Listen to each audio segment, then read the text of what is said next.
Hey friend, Colin here from Sumthins Recording, and today I'm going to show you how to mix a pair of acoustic guitars. I've been working through this track here and I was really happy with how these acoustic guitars came out, so I wanted to show you how I went about mixing this pair of acoustic guitars, doing some processing on the individual tracks as well as on a bus channel or a group channel together. And this is going to help you get a better balance between two different acoustic guitars to mix them as a pair. Before we dive in here though, if you're ready to go a little bit deeper into the mixing process in its entirety and really start to hone your workflow as an audio engineer, then I have just the thing for you. It is my 7-step mixing checklist, and it's just a simple PDF that will walk you through the entire mixing process step by step to help you get professional and radio-ready mixes without any more of the hassle and without any more of the guesswork. It is a completely free guide, and you can download it below using the link in the video description. Now let's jump in here and take a look at these acoustic guitars. I'm going to play you the chorus for this track here. This mix is almost done here, probably just a few tweaks left, some balancing stuff, but we're just about there. So I'm going to play you the guitars inside the mix here, and then I'll solo up this pair of acoustic guitars so you can hear them isolated. Think about how many times I have fallen. Spirits are using me, a larger voice is calling. What heaven brought you and me cannot be forgotten. Think about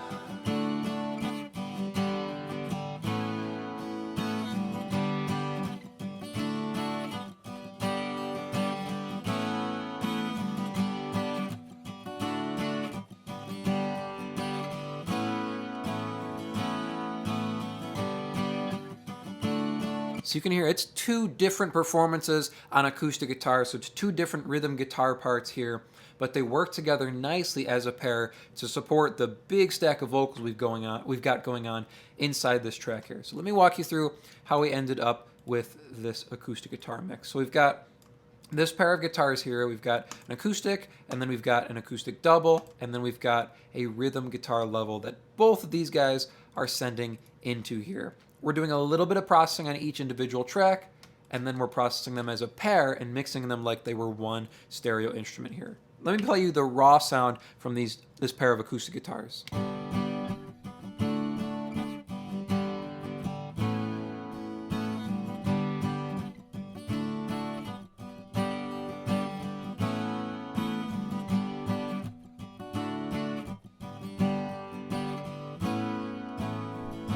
So you can hear isolated by themselves without the processing. They're a little out of balance here. The left side has more bottom end to it. The right side's a little bit thinner. We're missing some stuff, so we need to even these out before we try and mix them together. I don't want to throw them to a bus just yet and try and process them as one individual track because they don't work together yet. So let's get them trimmed out a little bit individually before we try and tackle them together. So looking at this guitar on the left here, starting off with just a touch of EQ. So we're not trying to make this sound great to fit in the track yet, just trying to trim off and control the bottom end and maybe pull out some muddiness here. So we've got a high pass filter rolled up to about 138 hertz here, controlling our bottom end, controlling that sub area and wiping off those low frequencies that we don't need on this acoustic guitar. And then I've got a little cut here at 226, and this is just pulling out some of the heaviness and some of the weight on the acoustic guitar, so it's not so big sounding and we don't have a problem controlling it with another guitar. So take a listen without the EQ and then I'll kick it in. You can hear the control we have in the bottom end.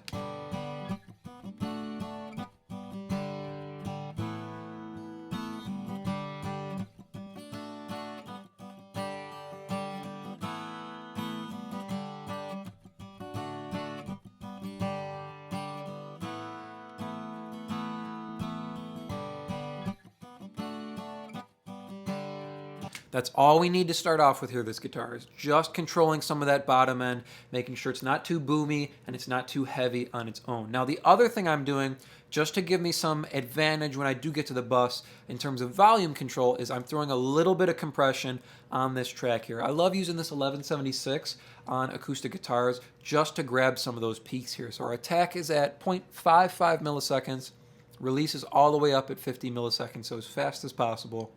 4:1 ratio. We're just going to be doing about 3 dB reduction here. So without, and then I'll kick our compressor in.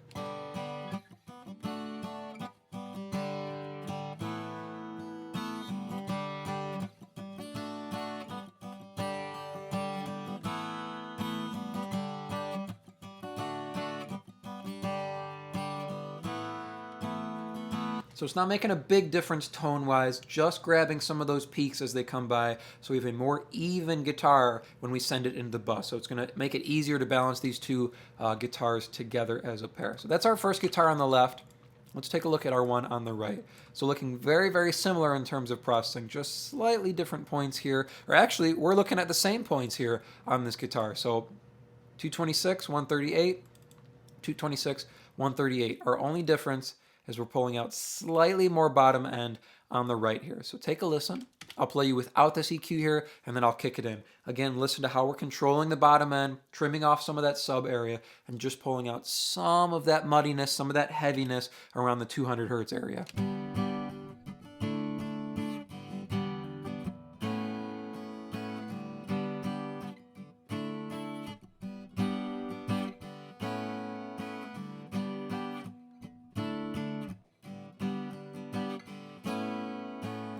Really cleans up this acoustic guitar sound. It may sound a little thin, but don't worry. The same way we worked on the other guitar, we get some energy back from this compressor, and then we're going to mix them as a pair together. So without the boominess of the bottom end in, it's going to be much easier to balance these two guitars together as a pair. So I'll throw this compressor in here. You can hear the before, and then I'll throw it in. You can hear our after, doing the same kind of thing here. So same settings, same amount of compression we're going for.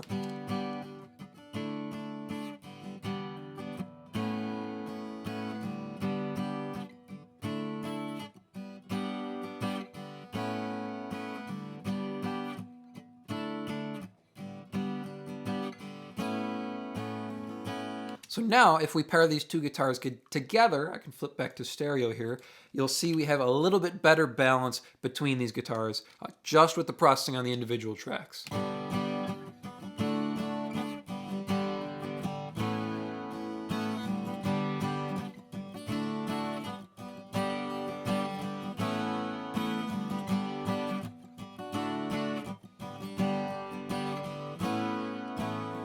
Now that we've got them sounding good by themselves and working together as a pair here, we're going to mix them as a pair. So once we get them sitting together and working together, we're going to mix them as if they were one instrument here. Because essentially in the mix, they're serving the same purpose. It's a stereo pair of guitars. We're going to mix them as a stereo pair of guitars here. So on the bus now, just a touch of top end going into our compressor here. So first EQ, doing a bump at 3K, so about a 2 dB bump at 3K.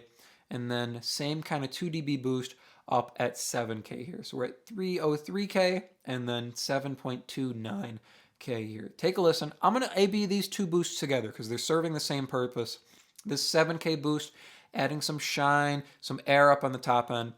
And then this 3K boost is adding some high mids so our guitars will cut through the mix and they don't get buried behind this giant stack of vocals that we have going on. So without our EQ, and then I'll kick these two boosts in, you can hear the openness that we get from these two top end boosts.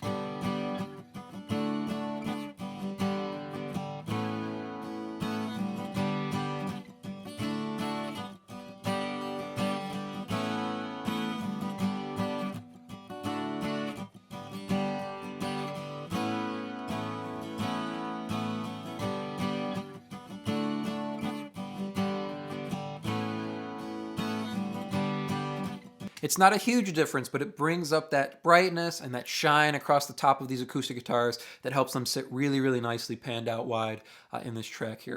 Next thing we're doing is a touch more compression, but as a pair here. And this is something that I stole from watching Joe Gilder's videos back in the day. He did something that he called butter compression. And we've got the threshold pinned all the way down here, and we're getting our compression by pulling up the ratio. So it's a very even, very smooth style compression here. And I also have the stereo link turned off here, so it's not compressing both sides at the same time. If one gets a little out of hand, it'll compress that side a little bit more. This is going to give us better balance between these two acoustic guitars. So only about 3 dB reduction here is what we're going for. So in total, we're kind of doing about 6 dB reduction on each guitar. So take a listen here without our compressor, and then I'll kick this butter compressor in.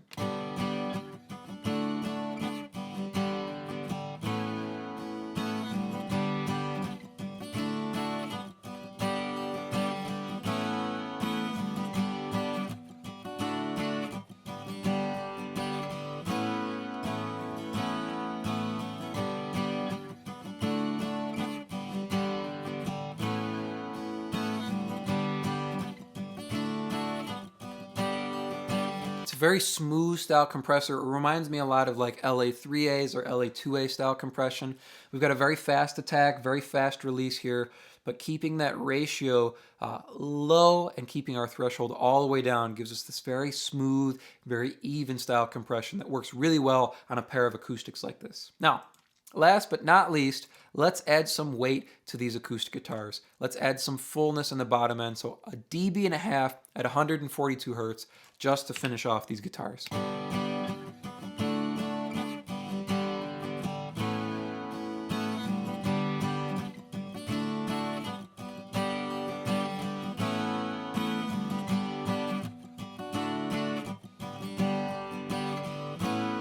It's a small boost, but it adds a ton of bottom end to these guitars to really help them feel full range. So when we throw them in this track, they're not going to feel small, and they're going to have some competitive edge against all the vocals that we're stacking on top of them here. So let's throw them back in the track, and we'll take one more listen to these guitars. Think about how many times I have fallen. Spirits are using me, larger voices calling. What heaven brought you and me cannot be forgotten. Think of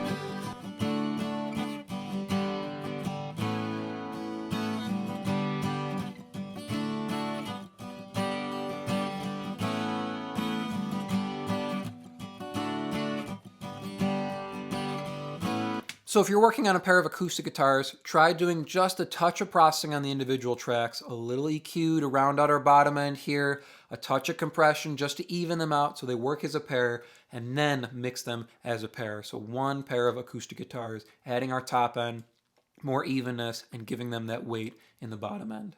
I hope that was helpful for you. As I mentioned at the beginning of the video, if you're ready to take your mixes to the next level and really start dialing in your workflow as an audio engineer, then I have just the tool for you, and it is completely free.